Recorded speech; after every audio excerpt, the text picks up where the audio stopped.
Hello students, welcome back in my physics class. और आज मैं अपनी क्लास के चैप्टर थर्मोडायनेमिक्स को आगे बढ़ाता हूं।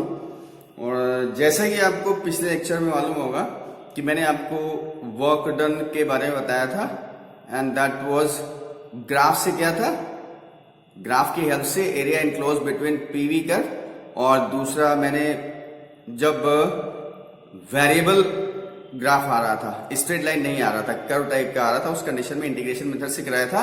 और that time work was W is equal to P dV। ठीक है, dW is equal to P dV। लेकिन आज हम जो बात करने जा रहे हैं वो एक साइक्लिक प्रोसेस की बात करते हैं।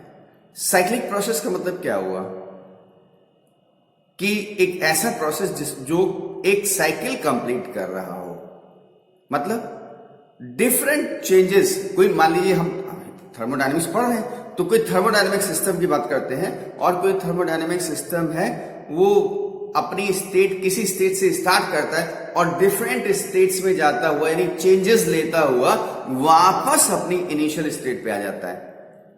साइकिल पूरा हो गया, डिफरेंट चेंजेस करता हुआ। डिफरेंट चेंज का मतलब स्टेट होता हुआ, प्रेशर ज्यादा हो गया, टेम्परेचर ज्यादा हो गया, कुछ भी हो गया, और लास्ट में आकर के अपनी इनिशियल स्टेट पे आ गया।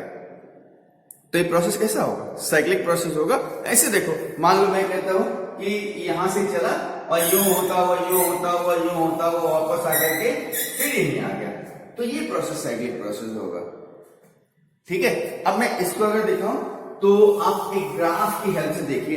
ग्राफ की हेल्प से क्या है कि मैं बना रहा हूं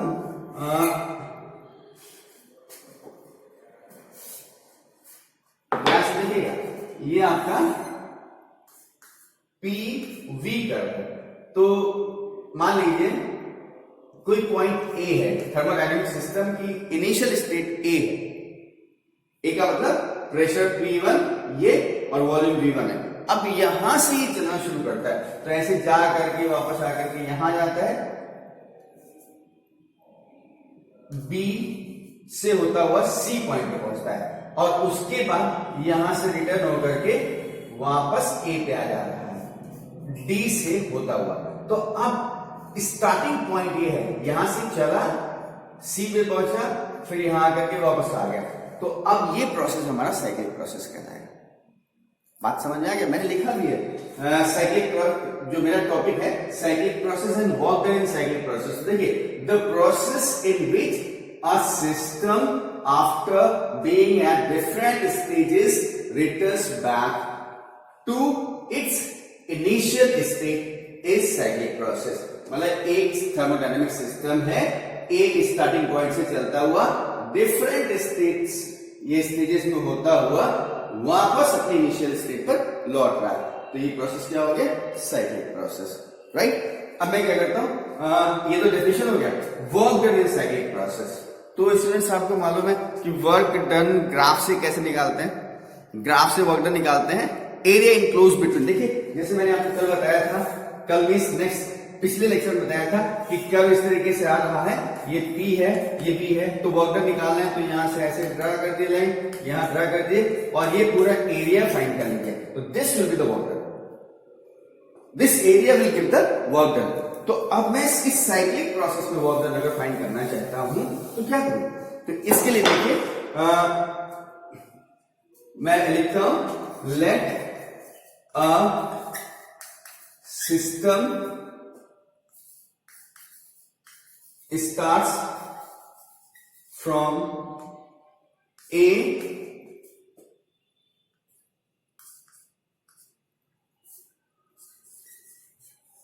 goes to B and returns to A. This is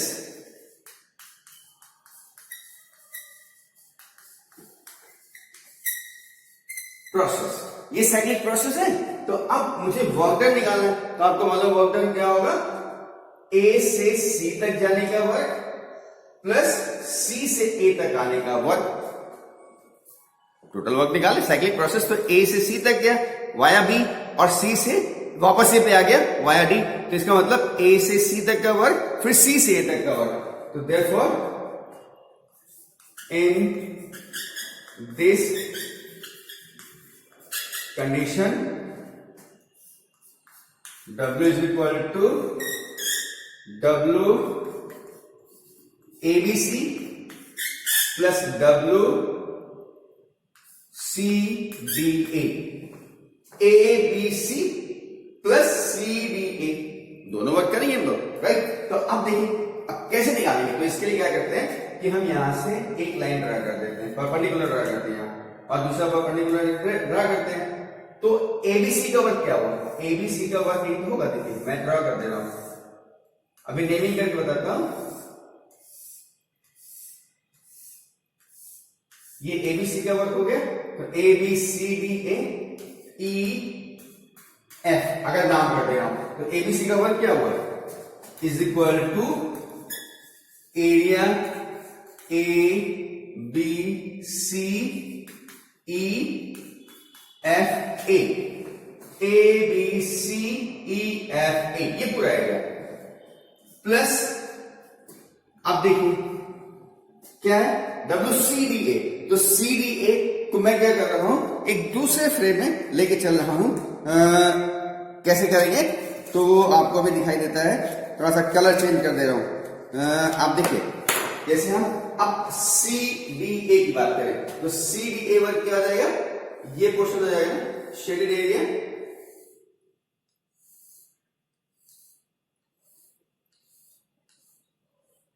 right. अब आपको दिखाई दे रहा है कि ये जो क्रॉस बना हुआ है यहां पे, ये एक दूसरे को खत्म कर दे रहे हैं, तो बचता क्या है, यही पोर्शन से बच रहा है। अब दूसरी चीज देखिए, फिर जब मैंने कहा WCDA, तो WCDA क्या हो जाएगा,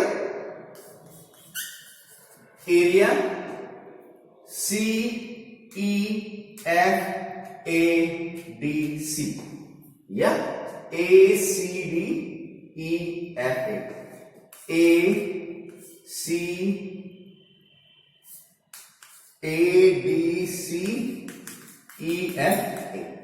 राइट। अब students one more thing is there, क्या देखिएगा मैंने प्लस लिखा है यहां पे, नो प्रॉब्लम, लेकिन आपको डायग्राम क्या बता रहा है, ये एक्सपेंशन देखिए ए से सी तक जब जा रहे हैं तो क्या हो रहा है, एक्सपेंशन हो रहा है, वॉल्यूम बढ़ रहा है, एरो क्या बता रहा है, वॉल्यूम इंक्रीज कर रहा है। लेकिन जब हम सी से ए तक वापस आ रहे हैं तो एरो बता रहा है कि वॉल्यूम डिक्रीज कर रहा है।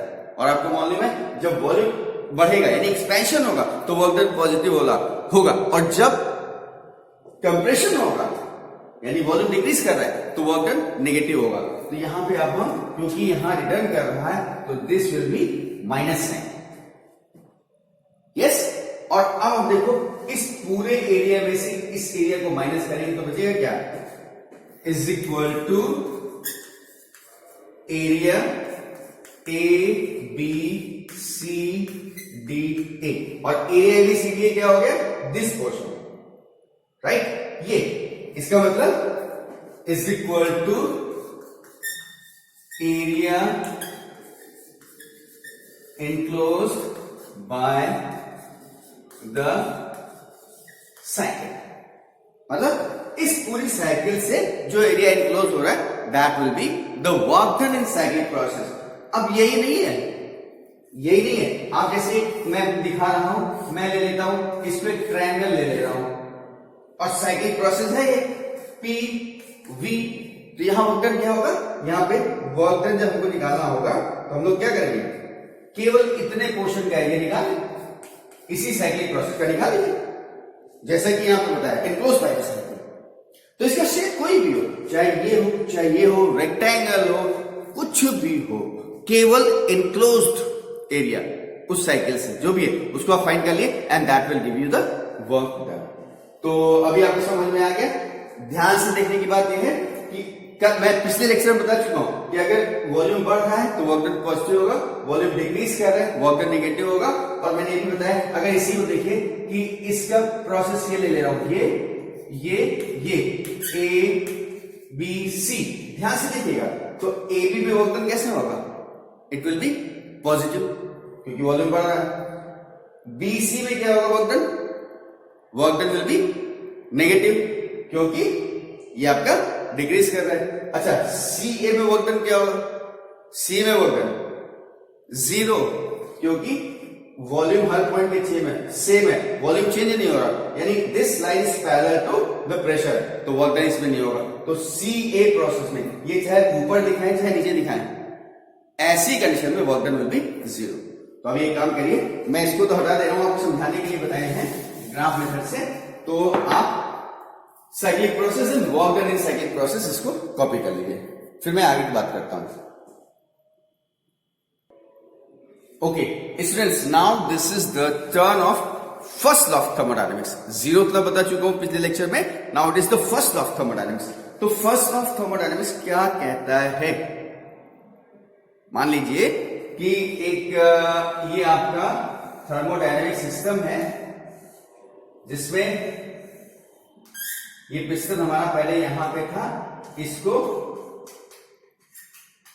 हीट प्रोवाइड की गई, तो इसका टेम्परेचर बढ़ेगा, तो ये पिस्टन शिफ्ट करके ऊपर चला जाएगा।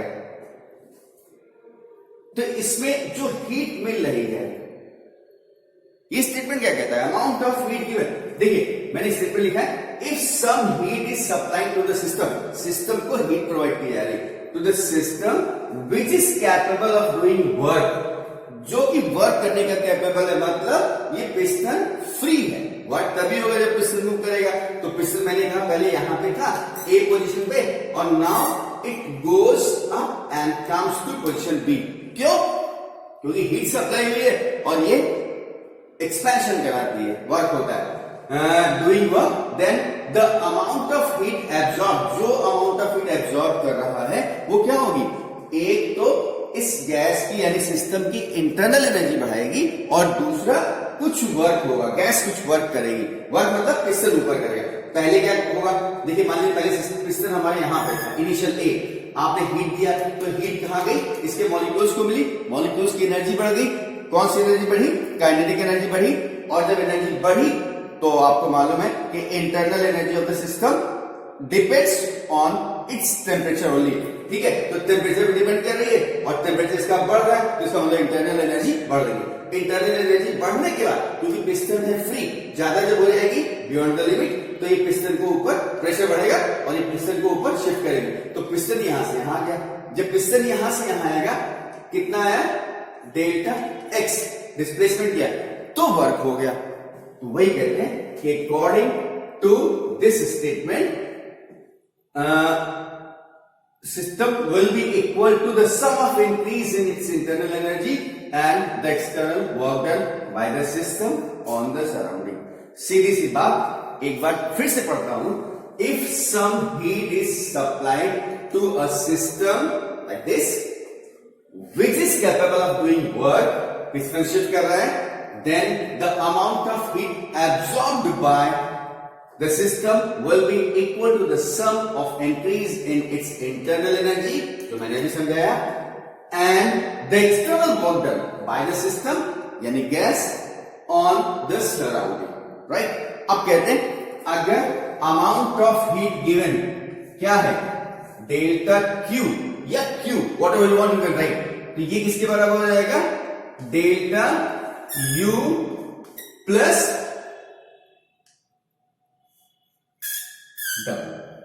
Delta Q is equal to delta U plus W। कहीं कहीं आपको Q is equal to U plus W भी मिलेगा। ठीक है, तो ये आपका हो गया फर्स्ट लॉ ऑफ थर्मोडायनेमिक्स, जहां पे Q क्या है? Heat supply. डेल्टा U क्या है? इंक्रीज इन इंटरनल एनर्जी, और ये क्या है? Work done, right? तो स्टेटमेंट फुलफिल करता है। ठीक है, अब बाय द वे लिखना तो यही है, लेकिन अगर आपको किसी कंडीशन में मान लीजिए स्टेटमेंट नहीं याद है, तो आप कह सकते हैं कि किसी भी थर्मोडायनेमिक सिस्टम को दी गई हीट दो तरीके से यूज होती है। One, to do some work and remaining part to increase its internal energy, या to increase its internal energy and remaining part to do some work. और पहले इंटरनल एनर्जी बढ़ेगी तभी वर्क होगा, पहले वर्क नहीं होगा। क्यों? क्योंकि अगर इंटरनल एनर्जी नहीं बढ़ेगी तो पिस्टन को शिफ्ट ही नहीं होगा। जब एनर्जी बढ़ेगी तभी पिस्टन शिफ्ट होगा। तो ध्यान रखिएगा, the amount of heat given to a thermodynamic system is used in two ways. Number one, a part of it is used to increase its internal energy and remaining part is used to do some work. आप उस तरीके से भी लिख सकते हैं, otherwise this is the way. अब work क्या हो जाएगा, वर्क डन क्या होगा? तो कहते हैं इस कंडीशन में वर्क क्या हो गया, अगर इसके ऊपर प्रेशर लग रहा है P, ठीक है, शिफ्ट कर रहा है तो कांस्टेंट प्रेशर रहेगा। इसका एरिया A है, तो क्या होता है आप यहां पे देखिए, F is equal to P into A, P is equal to F by A, therefore W क्या हो जाएगा, F into delta X, F into delta X, F का मतलब P into A into delta X, that is P delta V, area into delta X यानी volume, तो P delta V। तो हम इसकी जगह क्या लिख सकते हैं, R delta Q is equal to delta U plus P delta V, जिसको आप यहां से समझ सकते हैं, राइट। तो students, this is your first law of thermodynamics, इसको आप कॉपी कर लीजिए, फिर हम आगे की बात करते हैं। ओके, कंप्लीट नोट कर लिए, ठीक है। अब देखिए, मैं इसको यहां पे हटा रहा हूं, इसको हटा दे रहा हूं और फिर आपको कुछ बताता हूं। देखिए क्या, ये भी हटा देता हूं, बना चुके हैं आप, नो प्रॉब्लम। देखिए यहां से ये क्या है, delta Q, amount of heat supply. तो अगर स्टेट चेंज हो रही है then delta Q is equal to M L, Q amount of heat and that will be equal to M into L. L क्या है, लेटेंट हीट। दोनों state है और स्टेट चेंज भी हो सकती है, राइट। दूसरा, अगर टेम्परेचर बढ़ रहा है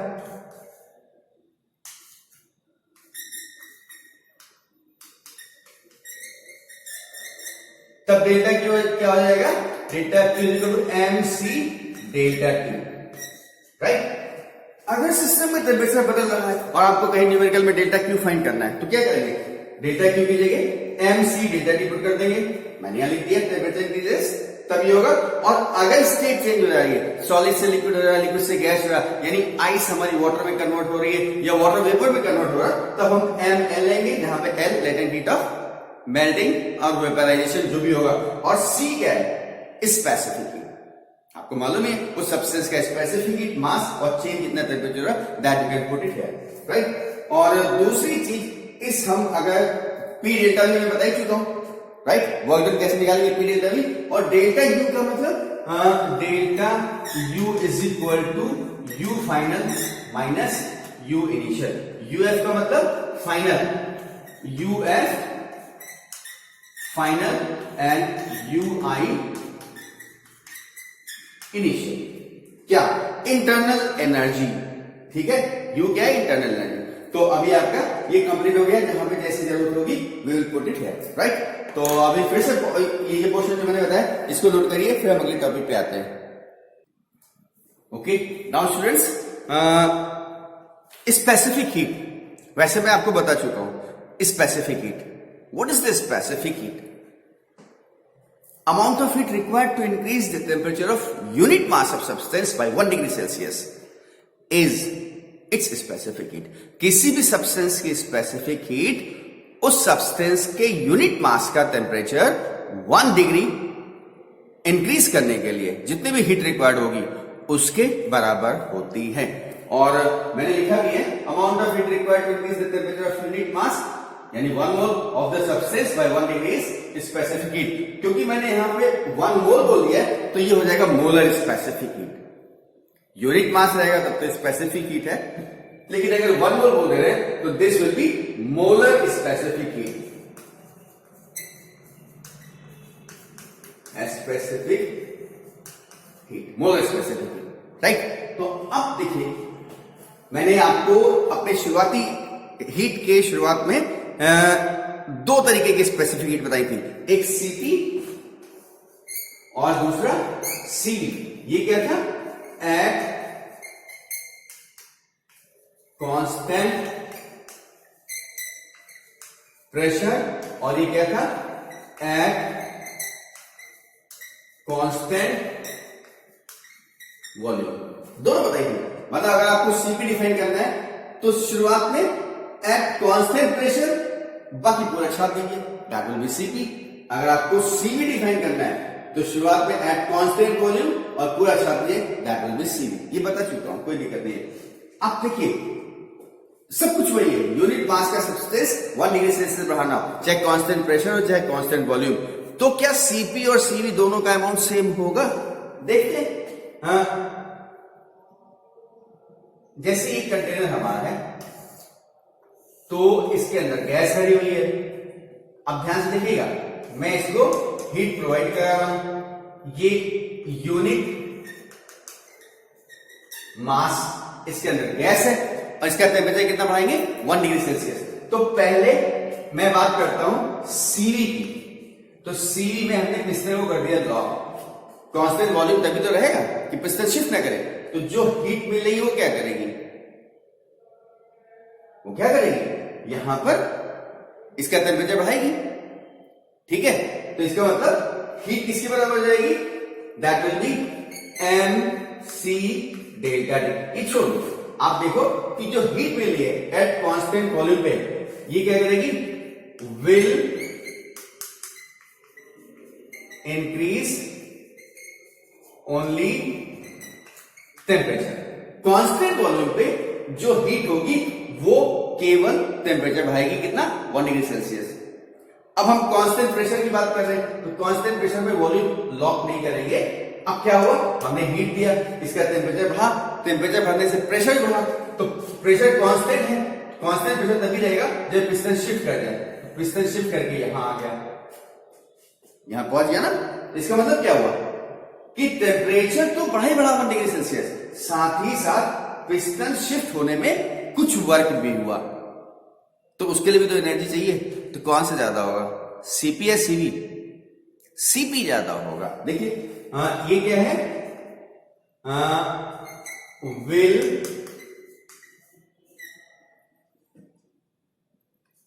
इंक्रीज टेम्परेचर एंड सम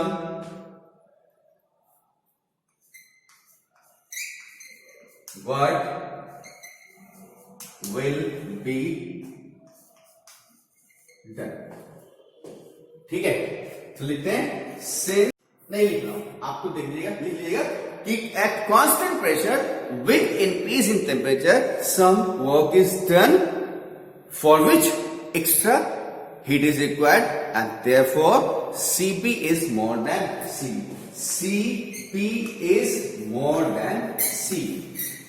ये क्वेश्चन पूछ भी सकते हैं कि सीपी और सीवी में कौन सा कांस्टेंट है। तो आप सीधे बनाइएगा डायग्राम और लिखिएगा at constant volume heat is only used to increase the temperature, but at constant pressure with increase in temperature piston shifts up because the volume is not constant and therefore some work is done and that's why more heat is required at constant pressure and therefore CP is greater than CV. ठीक है, अब इसके बाद मैं आपको बताऊं कि CP और सीवी में क्या रिलेशन है। ग्रेटर तो है, कितना ज्यादा है, क्या है, जिसको हम लोग मेयर्स फार्मूला कहते हैं। हम आपको बता रहे हैं स्पेसिफिक हीट का एक और क्लास। देखिए ये मैंने हटा दिया, इसको भी हटा दिया, समझ चुके हैं आप। देखिए ये भी हटा दे रहा हूं, केवल स्पेसिफिक हीट डिस्कस कर रहा हूं। जैसे ये चीज हो गई, आप नोट कर लेंगे, कोई प्रॉब्लम नहीं है।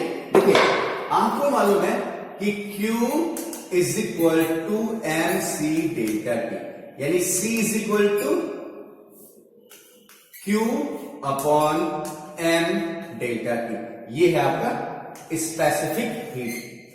अब मैं आगे बताऊंगा आपको आइसोथर्मल एंड एडियाबैटिक प्रोसेस, उसमें देखेंगे। लेकिन in isothermal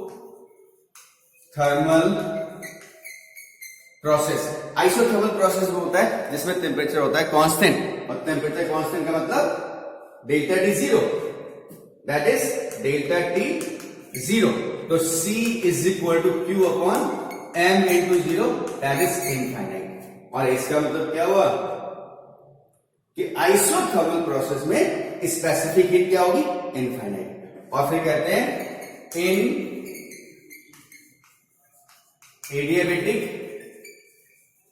adiabatic process, there is adiabatic process होता है कि सिस्टम से हीट का ट्रांसफर जीरो हो, यानी that is delta Q is equal to zero. तो C क्या हो जाएगा, zero upon m delta T and that is zero. यानी एडियाबेटिक प्रोसेस में स्पेसिफिक हीट जीरो होगी और आइसोथर्मल प्रोसेस में स्पेसिफिक हीट इनफाइनाइट होगा। यस तो आप क्या करिए, वीडियो पॉज करके इसको नोट करिए। यस ओके स्टूडेंट्स, अब क्या कर रहा हूं मैं आपको, जैसे मैंने कहा था Cp is greater than Cv, तो कितना ग्रेटर है इसके लिए Mayer's formula, that is Cp minus Cv is equal to R derive करने जा रहा हूं। देखिए Mayer's formula Cp minus Cv is equal to R क्या है, let there is one mole ideal gas और इसका टेम्परेचर डेल्टा टी बढ़ाया जा रहा है। तो फर्स्ट ऑफ थर्मोडायनामिक्स क्या कहता है, delta Q is equal to delta U plus W, यानी delta U is equal to Q minus W, delta Q minus W। यहां तक कोई प्रॉब्लम नहीं। अब हमने क्या किया, एक थर्मोडायनामिक सिस्टम लिया, उसका पीवी का ग्राफ खींचा, इंडिकेटर डायग्राम, ठीक है। तो इसमें क्या है कि ये T टेम्परेचर पे ग्राफ है पहला, और दूसरा T plus delta T temperature पे ये ग्राफ है।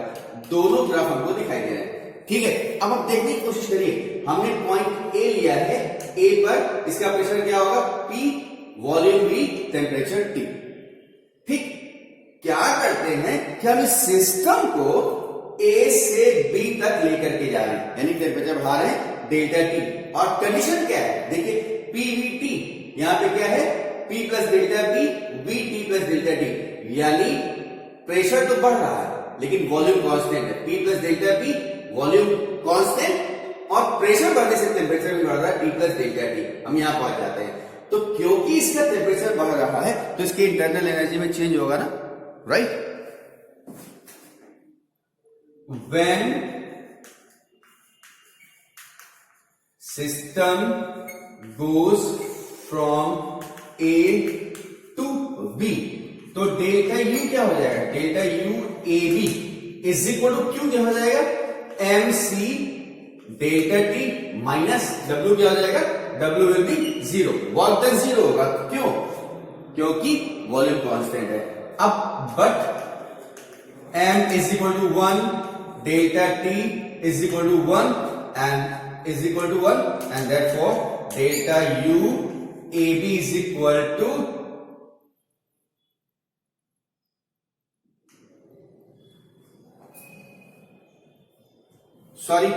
डेल्टा T वही रहेगा, तो M डेल्टा T, तो this will B C delta T, right. Equation number 1।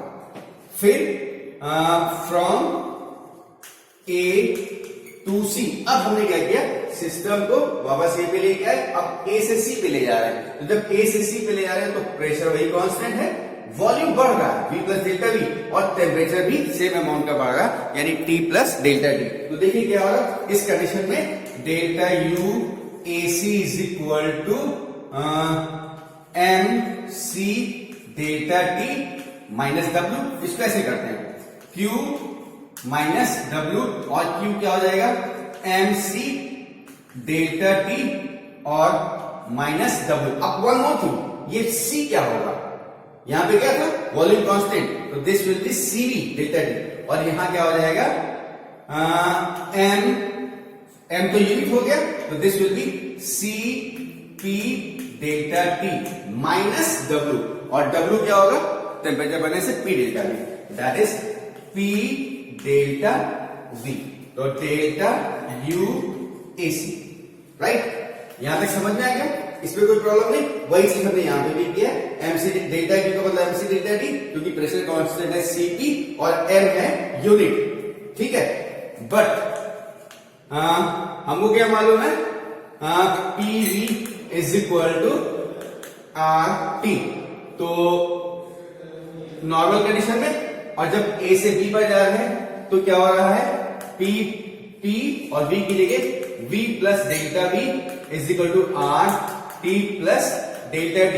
Open करेंगे, PV plus P delta V is equal to RT plus R delta D और PV is equal to RT, ये cancel हो जाएगा, यानी P delta V is equal to R delta D, मतलब ये बराबर है, तो P delta V is equal to R delta D। तो ये क्या हो जाएगा, equation 2, therefore from equation 2 delta UAC is equal to CP delta T minus R delta T। Yes, ठीक है। अब क्या करें, ये हो गया इक्वेशन 3, क्योंकि चाहे A से B पे जाएं या A से C पे जाएं, दोनों में टेम्परेचर इंक्रीज सेम है। सिंस टेम्परेचर इंक्रीज सेम है एंड देयरफॉर सिंस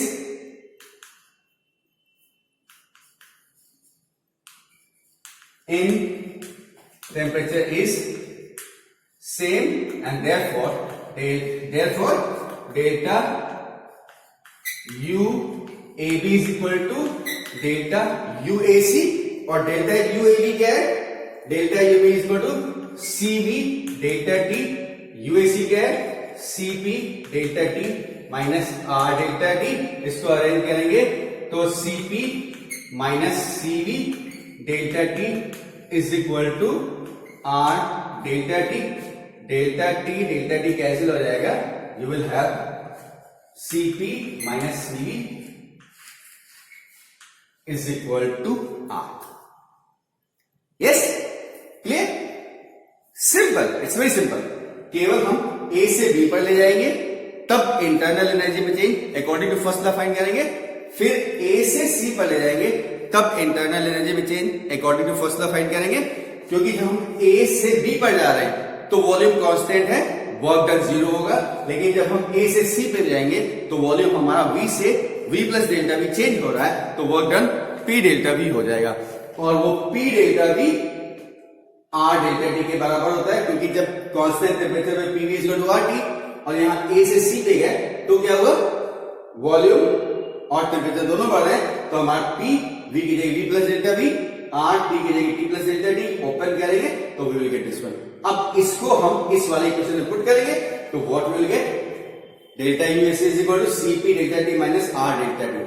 और हमको मालूम है इंक्रीज इन टेम्परेचर से एंड देयरफॉर, क्योंकि इंटरनल एनर्जी किस पे डिपेंड करती है, internal energy depends only on the temperature and therefore the increase in internal energy will also be same, और हम दोनों को बराबर करेंगे and we will get this equation and this is your Mayer's formula। this is over for today। Video pause करके note करिएगा। Thank you, God bless you.